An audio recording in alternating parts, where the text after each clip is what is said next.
Imagine standing in front of a judge, accused of something you didn't do, but the outcome isn't just about your guilt or innocence.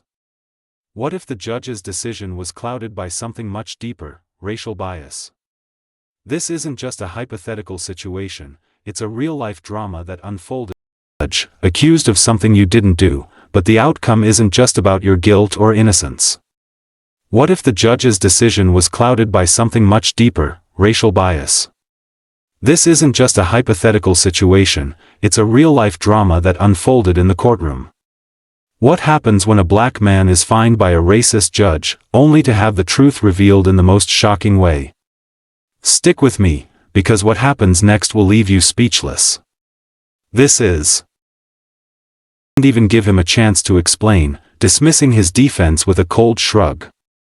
But what the judge didn't know, what no one in the room could have guessed, was that this was no ordinary defendant. Behind the calm exterior. Defendant. He didn't speak, but his presence was enough. The judge, still seated at his bench, narrowed his eyes at the newcomer. The tension was thick now. What was happening? The black man, once a mere defendant, stood tall, now flanked by someone who see me. The judge's face turned pale. It was as if he had just been slapped awake from a deep, uncomfortable slumber. The black man who had stood before him, a mere figure to be judged, was now someone far more powerful than he could have imagined. For a moment, the judge didn't know how to react. His hand hovered over the gavel as he processed what had just been said. The courtroom, once filled with tension, now buzzed with confusion and disbelief. The black man, the one he had unfairly judged, was a federal prosecutor, someone with far more authority than he had ever realized. The realization hit hard. His actions had been driven by assumptions, prejudice, and a lack of understanding. In that instant, the man no longer seemed like a thief. The judge, now visibly shaken, tried to regain his composure. He cleared his throat and glanced at the courtroom staff, as if looking for a way out of the mess he had created. But the damage was already done. The black man, now standing with the federal prosecutor, didn't flinch. He had no intention of letting the judge off the hook so easily. His calm demeanor only served to further emphasize the deep injustice that had just occurred. The prosecutor stepped forward, addressing the judge with a "Your Honor," the prosecutor began, his voice firm but calm, "what you've just done is not just a personal mistake, it's a reflection of systemic issues that we all need to confront." The judge's face turned an even darker shade of red, realizing he wasn't just being confronted by an individual, but by a larger truth. The prosecutor continued, outlining how the judge's actions were a clear case of racial bias and how it had affected the black man standing beside him. The courtroom was now on edge. The prosecutor, showing no signs of backing down, turned to the black man. "We've got your back," he said, his voice full of conviction. For the first time that day, the man felt something close to relief. It wasn't just about the fine anymore, it was about the principle of justice. The judge, now exposed for his biased actions, had no choice but to listen. He was no longer in control. As the prosecutor and the defendant stood side by side, their unity sent a powerful message to the courtroom. As the prosecutor spoke, the judge's demeanor began to change. He didn't speak at first, seemingly trying to reconcile what he had just heard.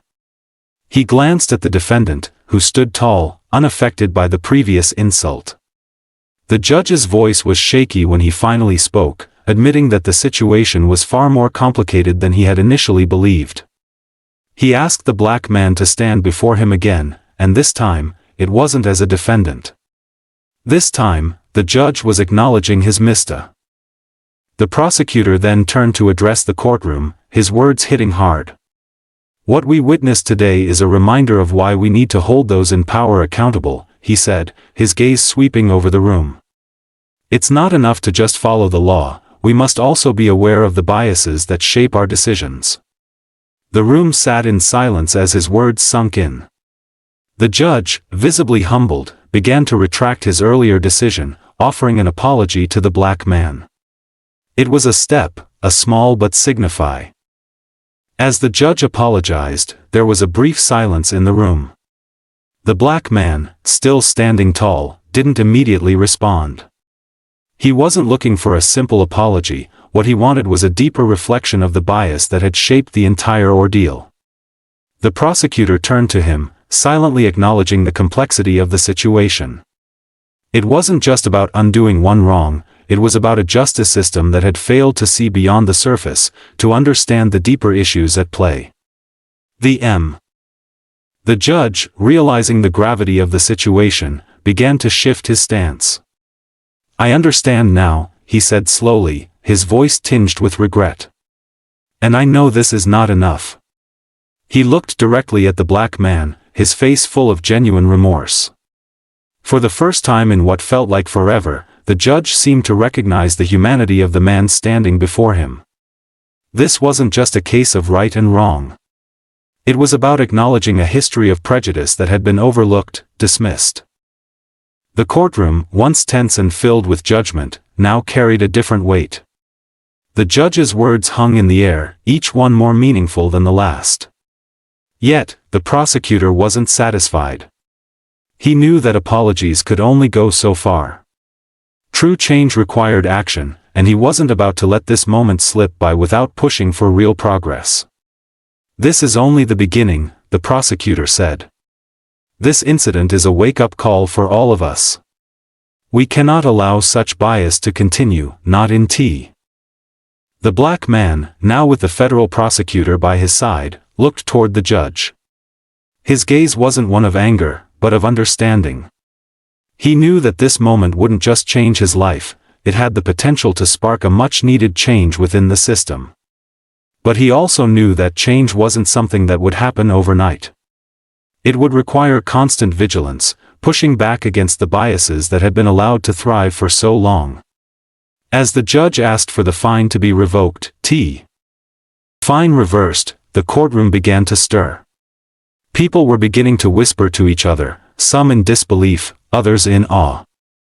This wasn't just about the black man's victory, it was about the message it sent. The message that systemic injustice couldn't be ignored, that racial bias couldn't go unchallenged. The prosecutor's closing words left an impact on everyone present. "We all have a part to play in creating a fairer system. It starts here, with each of us holding ourselves accountable." Days passed, but the ripple effects of that courtroom moment were still being felt. News outlets picked up the story, and soon, people from across the country were talking about it. The black man, once just a defendant, had become a symbol of resilience and justice. He was now seen as a hero, a man who stood up not just for his own rights, but for the rights of every person who had ever been unfairly judged. It was a victory, but the real work was just beginning. People began to ask themselves. Meanwhile, the judge who had handed down the fine found himself at the center of intense scrutiny. His previous reputation, once unchallenged, was now being questioned. In the weeks following the incident, several people came forward with stories of their own encounters with bias in his courtroom. Some said that they, too, had felt the sting of an unjust decision, one that seemed to stem from deep-seated prejudices. As these stories came to light, it became clear that this was not an isolated sea. Behind the scenes, the black man and the federal prosecutor worked together to ensure that this case wasn't just a momentary headline. They began to push for legislative changes that would make it harder for racial bias to influence legal decisions. They called for better training for judges, increased transparency in the courtroom, and for the establishment of a system to hold officials accountable when bias was detected. It wasn't an easy task, but they were determined. Every meeting, every C. As time went on, more legal professionals, attorneys, judges, and activists, joined their cause. What had started as a single instance of injustice was slowly becoming a movement. People were starting to recognize that systemic bias was not just a relic of the past but an ongoing issue that needed to be addressed head-on. The black man and the prosecutor became prominent voices in this movement, speaking at rallies, engaging in dialogues, and spreading the message that change was not only necessary. Then came a moment that none of them had anticipated. The judge, now under intense public pressure, requested a private meeting with the prosecutor and the black man.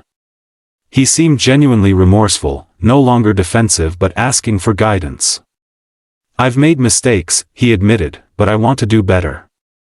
I want to be part of the solution, not the problem." It was a rare admission of fault from someone in power, but it wasn't enough. The prosecutor and the black man didn't let him off easy. The judge, now fully aware of the consequences of his actions, began to take steps toward real change. He volunteered to attend workshops on racial bias, undergo sensitivity training, and implement changes within his courtroom.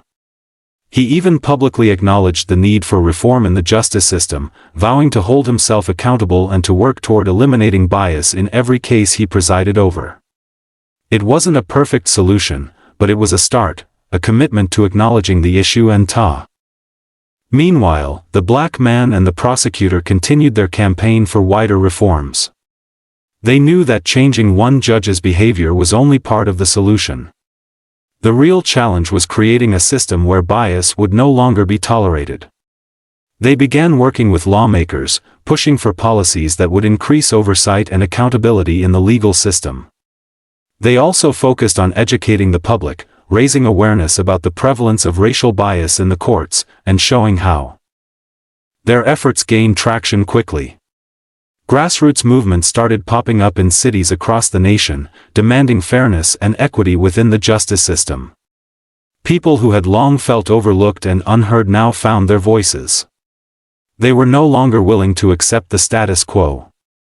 The black man and the prosecutor became faces of this new wave of activism, tirelessly working to ensure that future generations wouldn't have to fight the same battles they had.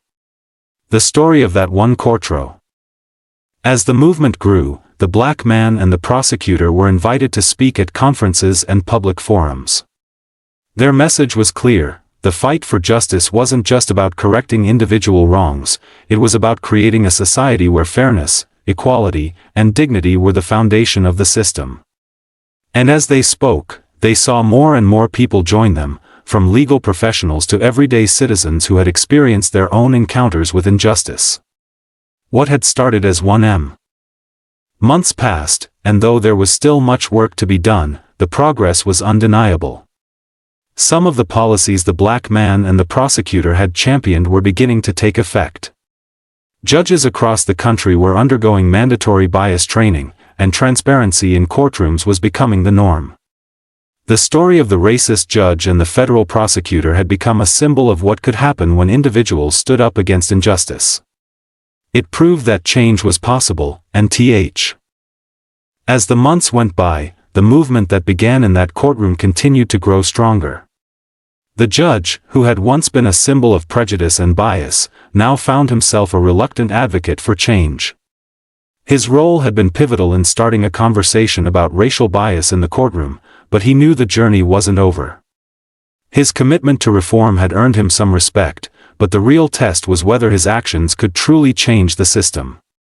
He understood that being a part of the black man, now a powerful symbol of resistance, remained humble in his newfound role. He continued to speak out, but his focus was never on personal glory, it was about making sure the changes they had started would last. "This is bigger than me," he often said.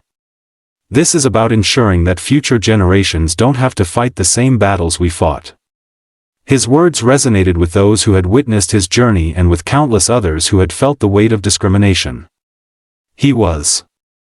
The prosecutor, too, had become a key figure in the campaign for justice reform. His legal expertise and calm, reasoned arguments were powerful tools in the ongoing battle to address systemic inequality. As a federal prosecutor, his voice carried weight, and he used it to call for tangible reforms, changes that would ensure a more transparent, fair, and equitable legal system. He wasn't about to let the momentum they had gained slip away. Together with the black man, they worked tirelessly. As their influence spread, so did their support. More and more individuals who had experienced bias in the legal system began to come forward, sharing their stories of injustice. What started as one man's ordeal had transformed into a collective movement, as people from all walks of life began to realize that they were not alone. It became clear that the problem wasn't isolated, it was systemic. Each story told, each voice raised, added more fuel to the fire of change. The momentum was unstoppable. The fight, however, was not without its challenges. There were those who resisted the calls for change, those who felt threatened by the idea of an overhaul. But for every opposition, there were 10 voices standing firm, pushing for progress. The black man and the prosecutor knew they were fighting against an entrenched system, but they were undeterred. "This is our moment," the prosecutor said during one of their many strategy meetings. "The world is watching, and we can't let them down." Despite the challenges, the momentum for change continued to grow. The black man, now at the forefront of the movement, began to receive invitations from all over the country. He spoke at universities, community centers, and national conferences, always emphasizing the need for systemic change within the legal system. With each speech, he gained more supporters. His story had become more than just an anecdote, it was a call to action. He was no longer just a symbol of one man's struggle, he had. As his reputation spread, the black man became an advocate not just for racial justice in the courts, but for a broader societal change. He partnered with various organizations dedicated to reforming education, employment, and housing, areas where racial inequality also ran deep. He knew that real change meant tackling every facet of society, not just the legal system. His fight had always been about justice, and now he was expanding that fight to include every area of life where bias and discrimination. Meanwhile, the judge, now fully invested in the cause, took on a more public role in advocating for the reforms that had once seemed impossible. He had become a public ally for the very people he had once wronged, and his transformation became a symbol of redemption. He spoke about his own mistakes, about how he had let his biases cloud his judgment, and how he was working to correct them. His willingness to own up to his past and fight for change became a powerful lesson in accountability and. As the years passed, the changes they fought for began to take shape. More judges underwent mandatory bias training, and policies were enacted that increased transparency and accountability in the courtroom. The public's awareness of racial bias had increased dramatically, and people began to demand more from the legal system. Though there was still work to be done, the black man and the prosecutor could see the fruits of their labor. Their efforts had not been in vain. They had sparked a movement. Despite the success they had achieved, the black man and the prosecutor never stopped pushing for more. They knew that even though progress had been made, the fight for justice was far from over. They continued to challenge the system, to question its flaws, and to demand better for those who still faced injustice. For them, the work was a lifelong commitment, a commitment to making sure that no one else would ever have to stand before a biased judge like the one they had confronted all those years. As the black man and the prosecutor continued their efforts, they realized that change wasn't just about big policy shifts, it was also about the smaller, everyday actions that would ultimately shape a fairer society. They began working closely with local communities, engaging with people who felt the impact of systemic bias on a daily basis. Their message was clear: true reform starts at the grassroots level.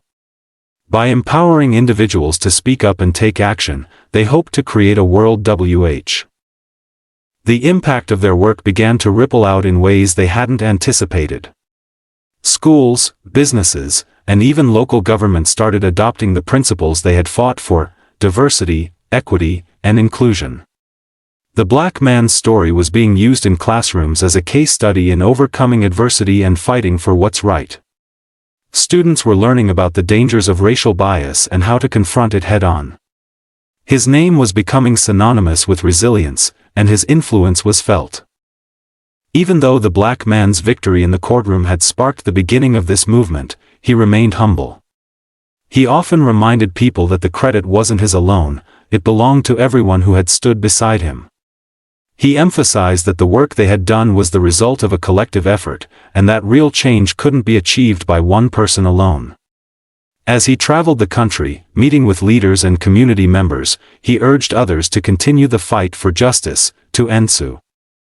While their efforts were making waves, the black man and the prosecutor also faced opposition. There were still those who believed that the system was working just fine and resisted the idea of systemic change. But for every person who resisted, there were 10 more who embraced the need for reform. The black man and the prosecutor took these challenges in stride, knowing that the road to justice was never easy.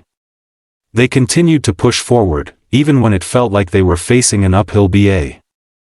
Years after that fateful day in the courtroom, the black man and the prosecutor looked back on how far they had come. They had faced adversity, systemic bias, and resistance, but they had also sparked a movement that had touched lives across the country.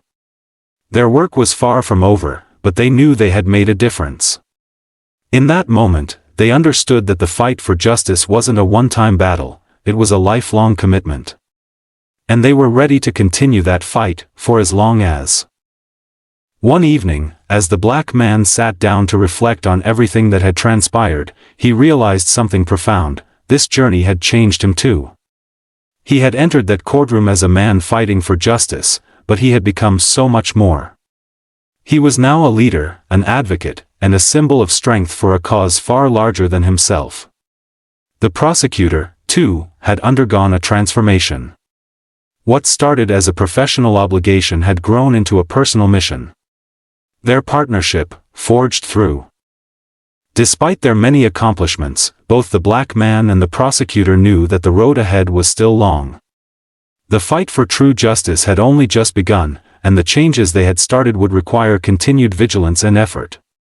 They had set the wheels of progress in motion, but the system wasn't going to change overnight.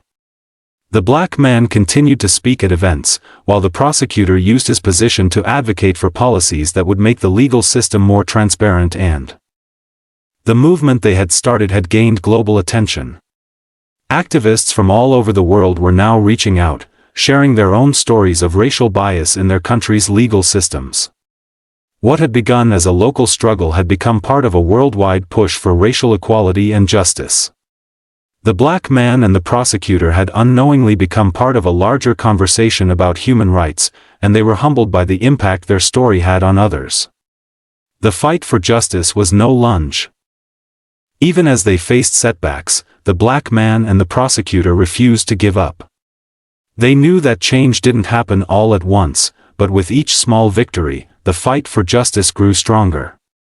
They celebrated each step forward, no matter how small, and used each challenge as fuel to keep going.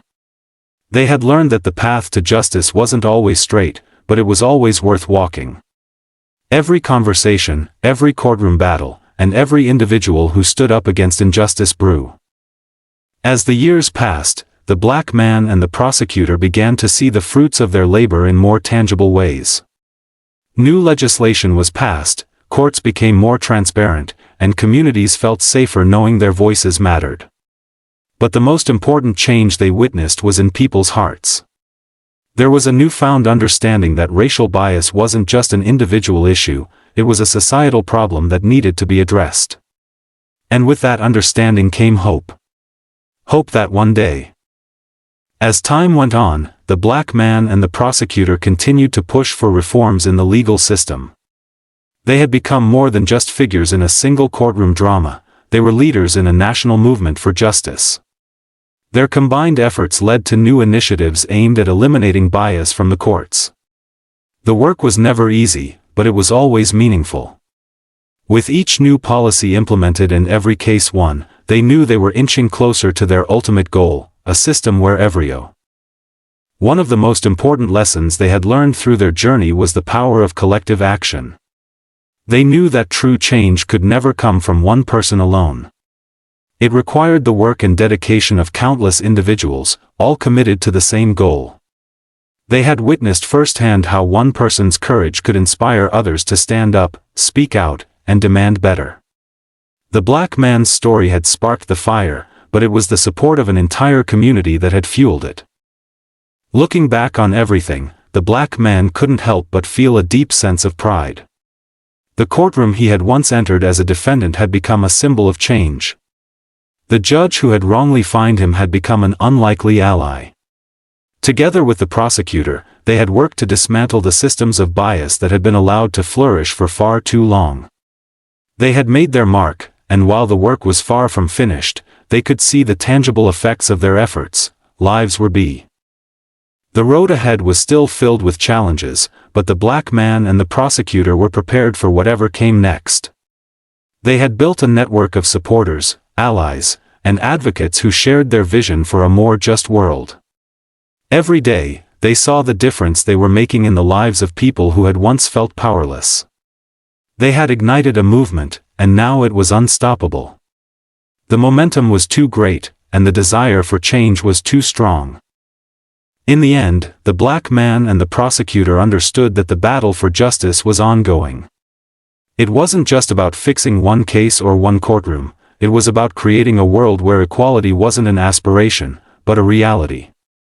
Their journey had begun with a single moment of injustice, but it had turned into a lifelong mission to ensure that no one else would have to face what they had. As they walked forward, they knew the fight wasn't over. It had only just begun.